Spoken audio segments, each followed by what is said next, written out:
I asked one of the leading experts on Canada-China relations what he makes of the public inquiry into election interference. His answer might surprise you. It's irrelevant. Oh, really? I mean, I've watched it, but it's the wrong question. I mean, actually, it makes me quite angry. Today, Jonathan Manthorpe on Canada's failed attempt to fix China. I'm Paul Wells, the journalist fellow in residence at the University of Toronto's Monk School. Welcome to the Paul Wells Show.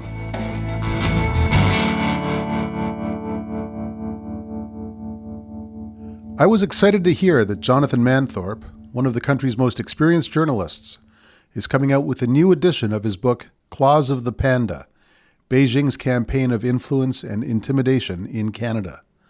The original edition, published 5 years ago, was a masterful survey of the Chinese Communist Party's long campaign to control Chinese expats in Canada and Canada's foreign policy. I started recommending Manthorpe's book to everyone I knew, and it took on a life of its own. Without a lot of press attention, it became a durable bestseller. He has a lot of material for a new edition. Michael Kovrig and Michael Spavor were arrested just before his first edition hit the bookshelves. The allegations of interference by the Beijing regime in Canadian elections and Justice Marie-Josée Hog's public inquiry into those allegations, which is still going on, have all happened since. The new book covers all of that. But why does Manthorpe think the inquiry is irrelevant? Because to him, what matters isn't whether the Beijing regime has a little influence at the margin on a Canadian election. It's how completely Beijing dominates the lives of innocent Chinese expats who are trying to live a good life in Canada. That's the story he wants to tell. Jonathan Manthorpe, thanks for joining me. My pleasure, Paul. My pleasure. I've been hearing about you for almost as long as I've been a journalist because I was in the early 90s, I was at the Montreal Gazette when you got announced as Southern News's Asia correspondent. Right. Was that essentially when this book started to... No. It goes way back. The seeds of this book, when I look back on it now, were when I was a political reporter for the Globe and Mail in the late 1960s, and around the time of Canadian diplomatic recognition with Beijing in 1970. And there was a fascinating character that the Globe kept in close touch with called Dr. Paul Lin. And he was running the Asia Pacific Institute at McGill University. And his history is extraordinary. He was born here in BC. His father was an immigrant from southern China. In fact, his father was the first ethnic Chinese Anglican priest in Canada. But Paul Lin was a very bright young man. He went to university in the United States in the 1940s and became an ardent Chinese nationalist, led anti-Japanese organizations in the States, and through his wife had links to the Communist Party. So when the communists took over in China in 1949, he went to China with his family and became a senior figure in their propaganda department. When Mao came into disfavor after the Great Leap Forward and the famine in 1960, and was then about to try to come out of exile around 1962, Zhou Enlai, who was Mao's right-hand man, thought that this would be a good moment to get Paul Lin out of China and get him back to Canada and get him essentially serving China in Canada. So he came back to Canada in 1962. He had quite a lot of difficulty finding a spot in the university, got to McGill, set up the institute there, and then battled on really three fronts. One was to get diplomatic recognition between Canada and the People's Republic of China, which happened in 1970. He gave a lot of speeches through the course of the 60s. The second was to get some strong relationships between Canadian and Chinese universities, which he managed very well. And third was to get a business establishment between Canada and China, which he did with the founding in the early 70s of the Canada-China Business Council, which remains to this day the most significant agency of influence, in my view, between Beijing and Canada. All the aristocracy of Canadian business were founder members. One has to assume they got sort of sweetheart deals in the early years with China in the early 1970s. And of course, the Power Corporation is behind the Canada-China Business Council. Power Corporation has employed, one way or another, 4 prime ministers of Canada. Power Corporation and the Canada-China Business Council remain the most significant creation of Paul Lin.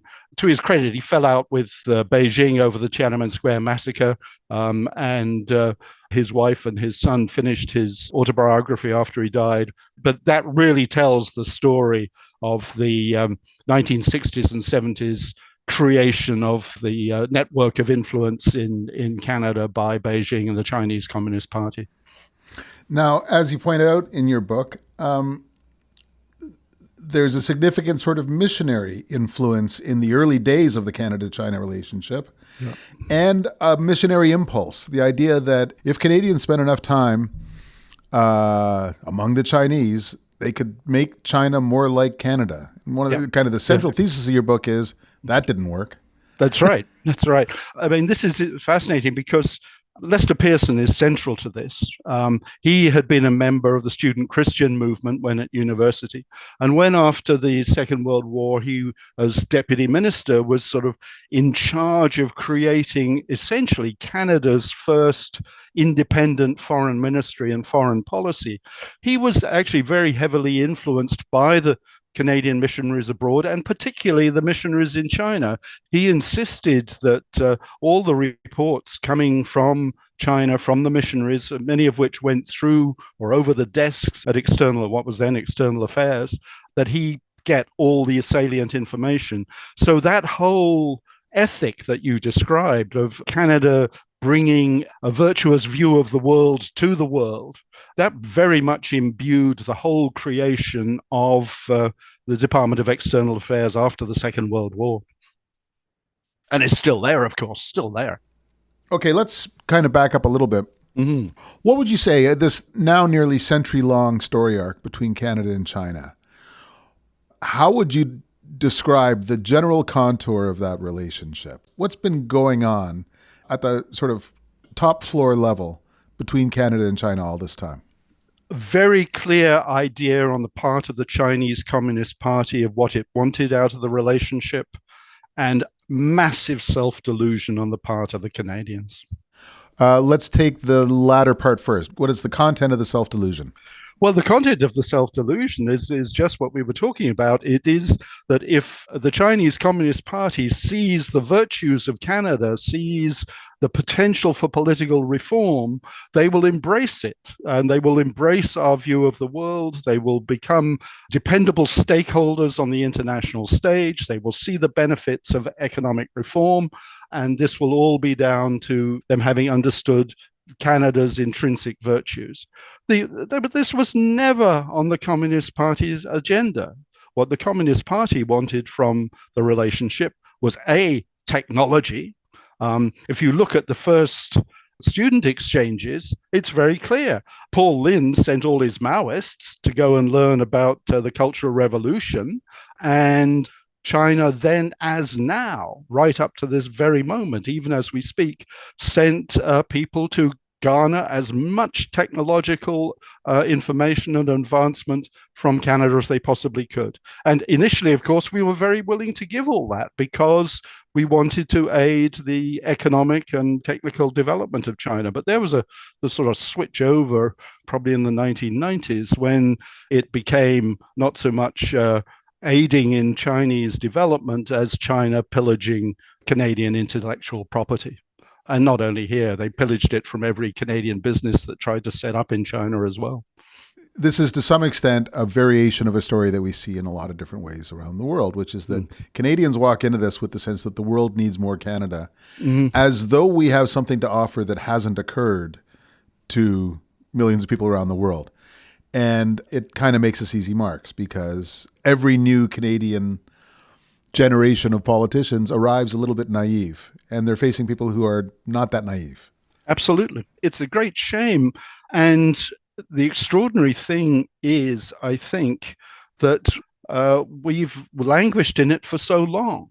If you look at other countries that are in similar positions as ourselves. For example, Australia. I mean, I always find it very worthwhile to see what the Australians are up to, because although we have very, very similar cultural heritages, there are one or two dramatic differences which are really important. The main one being geography. We have never had to look after our own security. For the first half of our life as a country, we could depend on Britain to maintain our sovereignty and security, and for the last half, it's been the United States.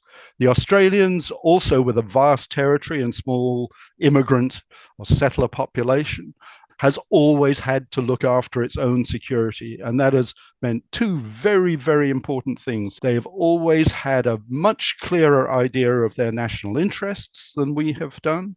They have always been far more skeptical is perhaps the wrong word. They've been far more questioning about other people's motives, other countries' motives.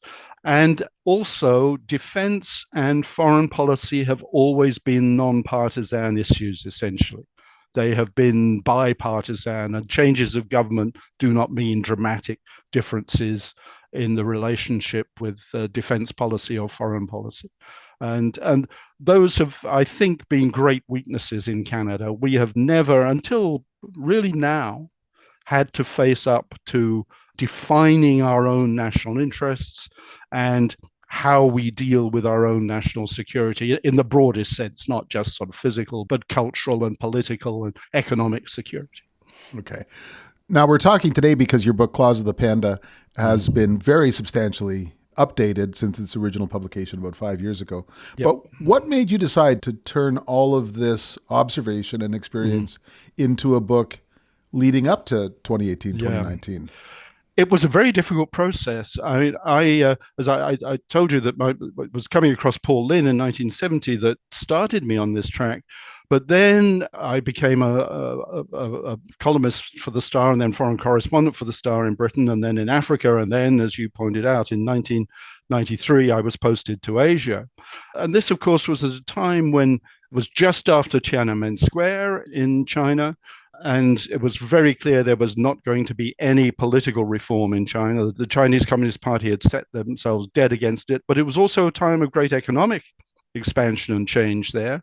I spent a lot of time traveling around China, seeing a lot of Canadian companies come to grief in various places, where they would set up shop, and then 2 weeks later, they'd find that their intellectual property had been stolen by some guy up the road who'd set up a factory producing what they were producing at a fraction of the price, which is why there are no major Canadian companies in China operating in China to this day.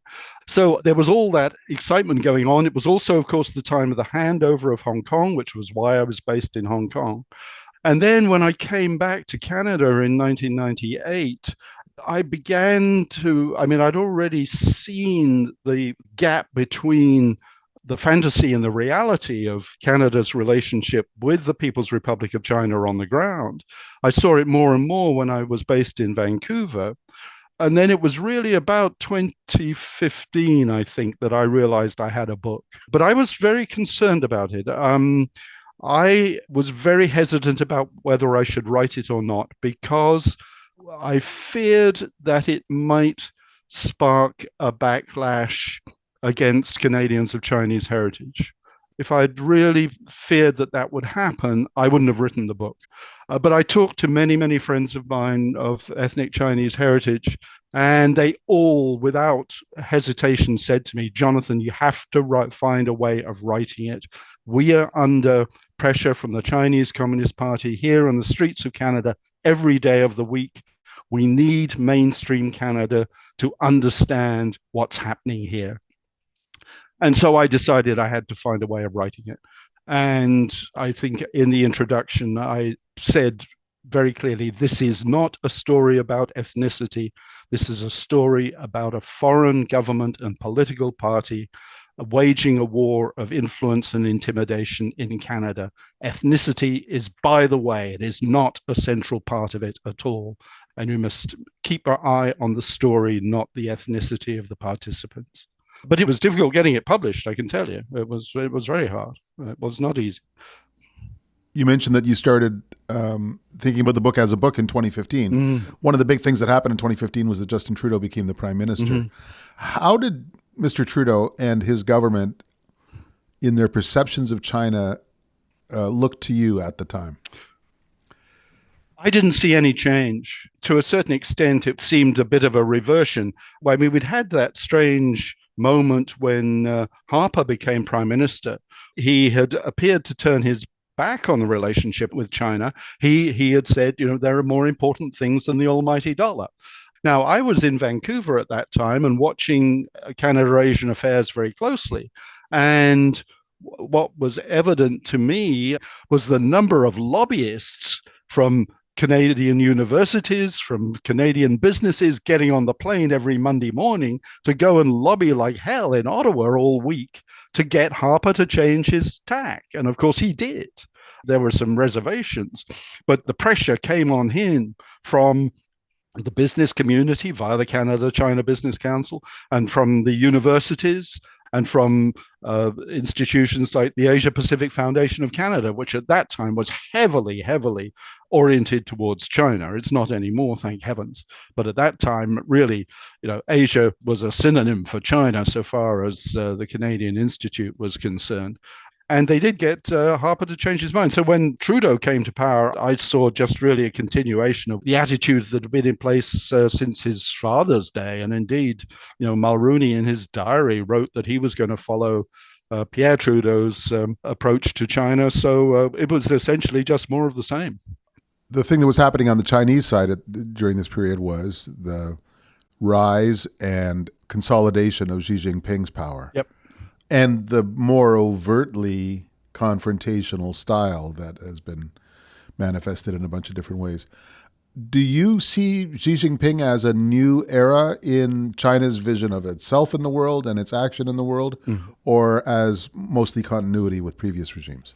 Oh, I think, in the modern context, it's new. There's no doubt about that. He has created an imperial power. And to that extent, of course, it's a reversion to the Middle Kingdom. I mean, these are cliches and get bandied about a lot. But he has a Middle Kingdom view of China as the essential civilization in the world. And everything else is a vassal state. The other thing, of course, that was happening, which was very crucial at the time you mentioned, around 2015, was the intensification of the suppression of the desire for political reform in Hong Kong. And that's really important for Canada because Hong Kong is a Canadian city. I mean, we are the largest minority in Hong Kong by a long shot. I got hold when I was just before the handover in 1997. I got hold of a copy of the disaster scenario report that the Canadians had put together in case the People's Liberation Army came over the border guns blazing on July the 1st, 1997. And this document anticipated that the Canadian government would be responsible for the evacuation of at least 500,000 people who had Canadian ties in Hong Kong. Now, at the time, the population of Hong Kong was 6 million. So that would have been 1 in 12. You walk down the street in Hong Kong in those days, you go 1, 2, 3, 4, 5, 6, 7, 8, 9, 10, 11 Canadian. I don't think there are as many now. Many have left. But still, Hong Kong's a Canadian city. And so what happened in the repression of dissent and the destruction of the whole one country, two nations principles that had governed the handover, that affected Canada. It meant that many Canadians had been working in Hong Kong, came back, but it was an affront to Canada. And indeed, I think to their credit, the federal government, the Justin Trudeau government at that time, did join with other countries with particular interests in Hong Kong in a very strongly worded statement. But that's it. There's nothing much else you can do about it. Beijing and Xi Jinping had decided that the promises of political reform were over, that one country, two systems was dead, and that was it. There's nothing much you can do about it except wail and gnash your teeth. This is part of Xi Jinping's demonstration to the world that Beijing is no longer biding its time and hiding its intentions as Deng Xiaoping suggested, it is now being very blatant in its ambitions. Now, during this period, say from 2010, 2015 onward, what's happening to members of the Chinese diaspora in Canada who are seen to be too vocal in their opposition or too heterodox in any number of ways? Yeah. The nature of the diaspora in Canada has changed dramatically over the last few years, and over that sort of 10 years that you're talking about. Before, say, 2015, and even perhaps going a bit further back than that, the major channel of immigration into Canada was from Hong Kong. This is a profound difference that is important because since then, the major influx has been from mainland China. Now, the difference is a very strong cultural one. The people coming from Hong Kong were coming from a place with, because of both our colonial heritages, very similar understandings of the relationship between the citizen and the government, the citizen and the administration. The people coming from mainland China, who have dominated Chinese immigration into Canada since then, don't come with that. For them, Canada is a very alien place. The relationships between citizens and the government and citizens and authority generally are not so easy to understand. And the Chinese Communist Party, using what it's called its political warfare organization, the United Front Work Department, has stepped into that gap in assimilation and has essentially treated modern immigrants to Canada from China as continuing to be subject to the rule of the Chinese Communist Party. Now, you asked about the dissidents, most of whom are from Hong Kong, not all, but most are from whom. They have been subjected to a whole variety of intimidations over the years. I mean, we're going back now 30 years or more, and it's usually pressure on their relatives. The phone will go in the middle of the night and it'll be somebody's mother who has been taken from her home, taken to a city 3 or 4 hours away and put on the phone by the Ministry of State Security or some other secret police operation in China, and is begging her son or her daughter to please stop their political activity because it is causing problems for their family at home. That's the common one. That's the big. There are others. There are people here who have lost their jobs because they happen to work for a company that one way or another the Communist Party can influence or control. And the Communist Party passed a law a few years ago now, which requires all Chinese companies to have Communist Party cells, including ones operating abroad and including any foreign companies operating in China. And I've seen there's an interesting study that shows that the result of this is that even though they may not have a formal position, the Chinese Communist Party cells actually manage the companies because their people rise to the top. So those are the two main things: loss of job or threats of repercussions on your family. There are some others, but those are the main ones. After the break, Jonathan Manthorpe will tell me why he thinks the Hogue Commission into election interference is asking the wrong question.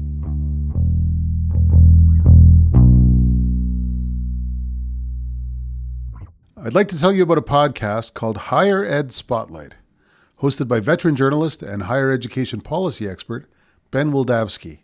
In each episode, Ben engages the brilliant minds of the people shaping the future of academia. It's now in its third season, which features guests such as New York Times bestselling author Ethan Mollick and the Vice Chancellor of Australian National University, Genevieve Bell. Whether you're an academic, student, parent, or policymaker, if you care about higher education, this show is for you. It's sponsored by Chegg's Center for Digital Learning. Subscribe to Higher Ed Spotlight anywhere you get podcasts.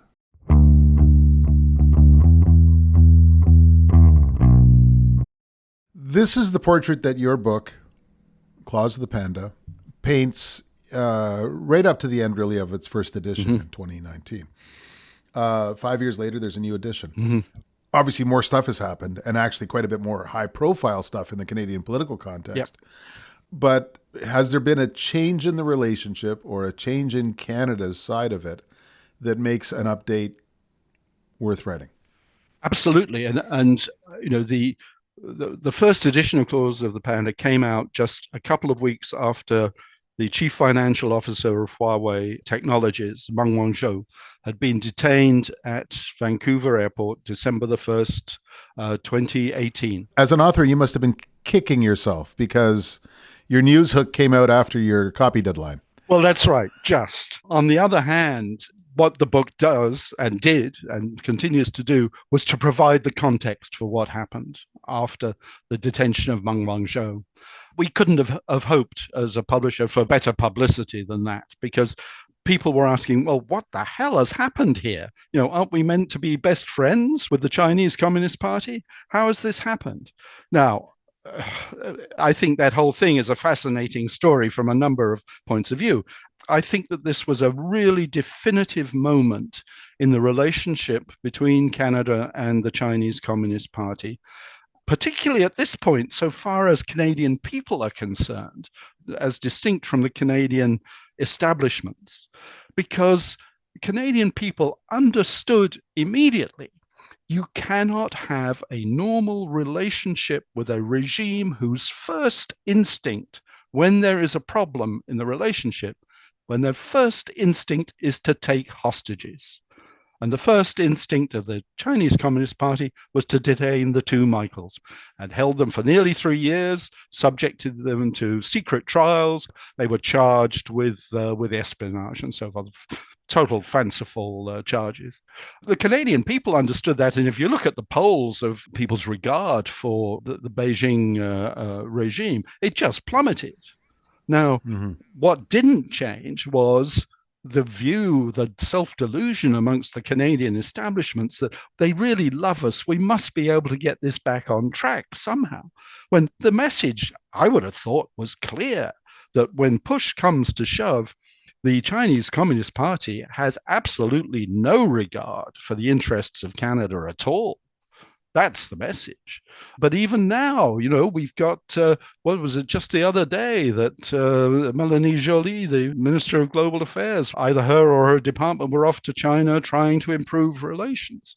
My view is that for the foreseeable future, we can have nothing but a simple transactional relationship with Beijing. We share no civic values. That's a clear message of the Huawei affair. We've poured, for example, $12 billion in the 1980s and 90s. We put into training Chinese judges and lawyers in the rule of law and the role of the rule of law in a democratic society. $12 billion of Canadian taxpayers' money. One or two of those lawyers were foolish enough to actually believe the Chinese Communist Party might accept the rule of law and the whole concept of the state being subject to the law. And most of those guys are in prison now, because they defended people that the Chinese Communist Party was determined to bang up and lock away.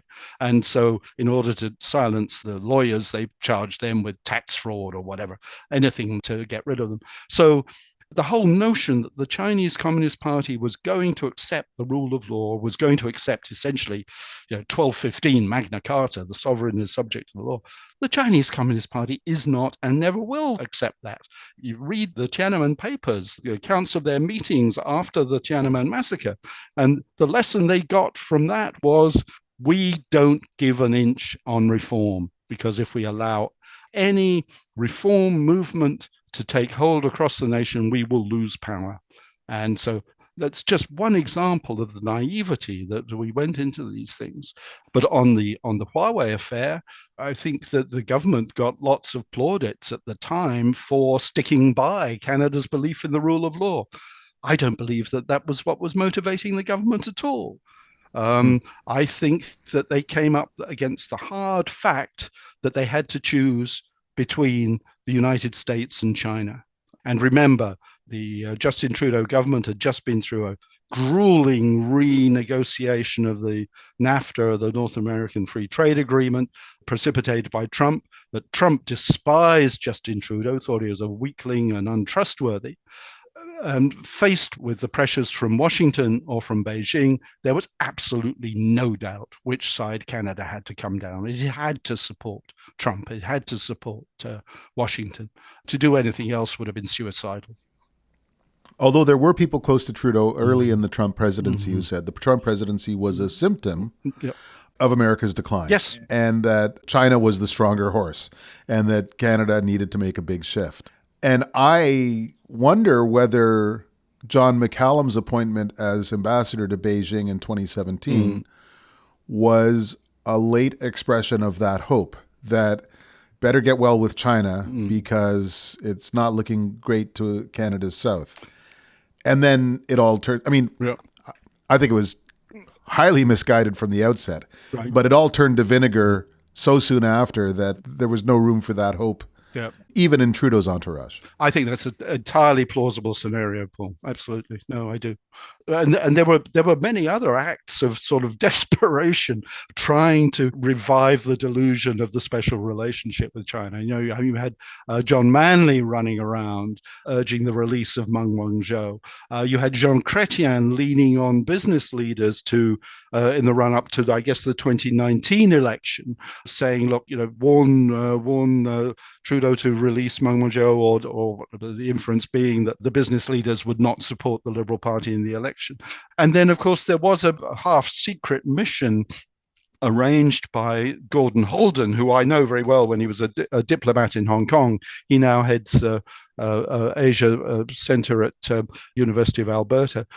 He's a very interesting man and a very sound man, but he put together a team of Canadians to go to talk to the Chinese. And it included people like Alan Rock and some former diplomats and a few business people, and both Liberals and Conservatives, a couple of MPs. And John Baird was... That's right. John Baird was in that. And it was interesting because, coming back to something we talked about just at the beginning of this, the Chinese decided to hold the first meetings in Chengdu, which was the center of Canadian United Church missionary efforts in the 1940s. So there was some symbolism there, some important symbolism. But those meetings did not go well. They met very senior Chinese officials, and it took all day, the first day of the meetings, to get the Chinese to admit that actually, yes, the two Michaels were being held hostage, that there was a link between the detention of Meng Wanzhou and the detention of the two Michaels. And then they moved to Beijing and had meetings with senior officials there. And what was clear was that the Chinese officials had read Canadian law very closely and understood that under the extradition treaty, it was essentially that it was a political decision in the end. Whatever the court decided could be overruled by the federal government. And it put the Canadians in a difficult position because they understood this as well. So, I think that was when it became clear to everybody, if they hadn't realized this at that time, that Canada had to make a choice between Washington and Beijing, and had made the choice with Beijing. It was at that moment when the Chinese confronted them with the reality that it was a political decision. Your updated story concludes with the striking of the Hogue Commission into foreign election interference. Boy, it took a long time to get to this commission, and I think a lot of Canadians are not paying close attention to what's coming out of it. You view the commission too as a healthy development? It's irrelevant. Oh, really? I've watched it, and but it's the wrong question. Actually, it makes me quite angry because here we have had the Canadian Security Intelligence Service. We've had Canadians of Chinese and Tibetan and Uyghur heritage for decades. The first public paper from CSIS that I've come across is in the late 1990s, warning about influence and intimidation here. So we've had over 3 decades of public knowledge about what Beijing was doing here. And the first time the members of parliament get up on their hind legs and start screaming is when it involves allegations of election interfering. Well, pardon me, I've got another book coming out next month, which is about the state of Canadian democracy. Canadian parliamentarians and Canadian political parties have done more to denigrate the state of Canadian democracy in the last 30, 40 years. Let's say, take the patriation of the Constitution. They've done more to denigrate the state of Canadian democracy in the last 40 years than the Chinese Communist Party could ever hope to do. And certainly not by busing a few students to some nomination meetings, which, I mean, it is disgusting enough. But, honestly, there are three things they should be looking at. One, they should be looking at the intimidation of Canadians of Chinese heritage. We've seen the police stations, we've seen the control of Chinese language media here by the Chinese Communist Party. We've seen the takeover by agents of the United Front Work Department, the political warfare organization, the takeover of all the old cooperative welfare organizations that were set up in Chinese Canadian communities before the Chinese were given full citizenship in this country after the Second World War. That ought to be top of the list, the security of Canadians in Canada. And they should expel every identifiable agent of the United Front Work Department. This is not a benign organization. Its motto is using foreigners to serve China. It's a vile organization. So that's number one, is the protection of Canadians, which ought to be the first duty of government. Number two, our universities. As I've already said, the useful technology has been pillaged from our universities since 1970, since the diplomatic relations were established. But what is happening now is Beijing is sending military scientists masquerading as graduate students to pilfer or else engage in research here using Canadian facilities and technologies and know-how, weapons technology. We are one of the most important centers. There was a study done recently by an operation in Spain, and Canada is one of the biggest targets for this program by the People's Liberation Army. Over the last few years, scores of military scientists have come clandestinely to Canada, masquerading as just graduate students to pinch military technology. And a lot of that technology can seem quite innocent. For example, using drones to gauge the health of forests. That sounds innocent enough, except, of course, the same kind of technology and algorithms used in that can be used to judge your opponents on a battlefield. So I think there are around 50 of these PLA weapons scientists have been identified in Canadian universities in the last few years. That needs to be dealt with. It needs to be stomped on from a great height. Canada should have no history in what amounts to weapons proliferation. Good heavens, we should be up in arms about this, but we're not. And the third thing, and this is far more difficult, far more ephemeral, and that is, how do we change the culture amongst our captured elite, amongst our establishments in academia, in business, in officialdom, and in politics, to see that we need to totally rethink and scrub the board and rewrite the real possibilities of our relationship with Beijing, which at the moment I would suggest are simply transactional. We sell them wheat and meat, which is what we did when we started trading with them in 1960. Alvin Hamilton, John Diefenbaker's agriculture minister, was one of the first great agents of influence of Beijing, not only here, but in the United States. But also, we need to clean up our internal act on other things too. A lot of the information we get out of our officialdom about China is just not true. For example, one of the things that Beijing did after Meng Wanzhou was detained was that they essentially sanctioned the importation of Canadian pork. And a lot of pork producers started running around like chickens with their heads cut off, saying, China is our largest pork market. And this was backed up by Ottawa. China is our largest pork market. Well, that is true, but it is also not true.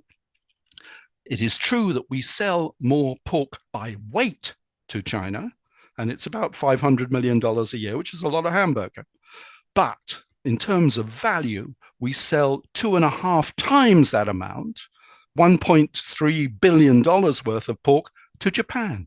Japan is by far our most important foreign market for pork. And yet it comes up again. China is our second largest trading partner. It is not. The figures I've used, I get from the World Bank and from the OECD, the Organization for Economic Cooperation and Development. So I don't trust the Canadian numbers on this stuff anymore. Just take our exports to China. This is supposedly our second largest trading partner. Between about 5, 6, 7% of our exports go to China. And it's the same things that it was in 1960. We sell 3 or 4 times that amount to the European Union. European Union is by way a more important market for us than China. Now, we buy a lot of cheap junk from China, and I've talked to importers who, particularly of electronic goods, who say between 30 and 50% of it doesn't work as soon as it comes out of the container. So, we're buying about half of that, say $30 billion worth of landfill from them every year. That doesn't make a decent trade relationship. So, it's just another figure, just because it's an important one.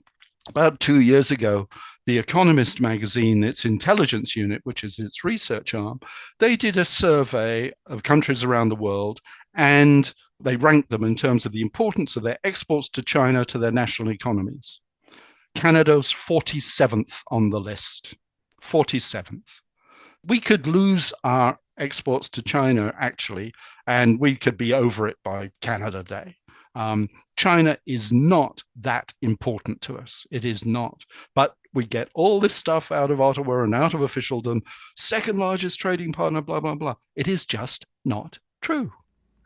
So it sounds like you're saying we've got essentially nothing to gain from close relations with China, and also less than people think to lose if we step back. Absolutely. That's it. The purpose of the whole indoctrination and creation of delusion over the last 50, 60 years has been to create an illusion of the importance of the relationship, and it is not there when you look closely at it. It is a fabrication.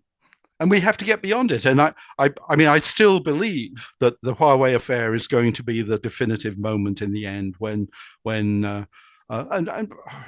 maybe we will get another public. I'm not a great fan of public inquiries. They're often a way, as I'm sure you may have similar feelings, they're often a way of shelving things or diluting questions so that they just sort of waft off into the future. But the question that's being asked of the Hague inquiry is not the right one. It's not the right one. On that note, I think we'll wrap it up. Thank you. Jonathan Manthorpe, the book is called Claws of the Panda. It is out in a new, substantially expanded edition, and we can read that while we're waiting for your next book about Canadian democracy. Thanks very much. Thank you, Paul. My pleasure.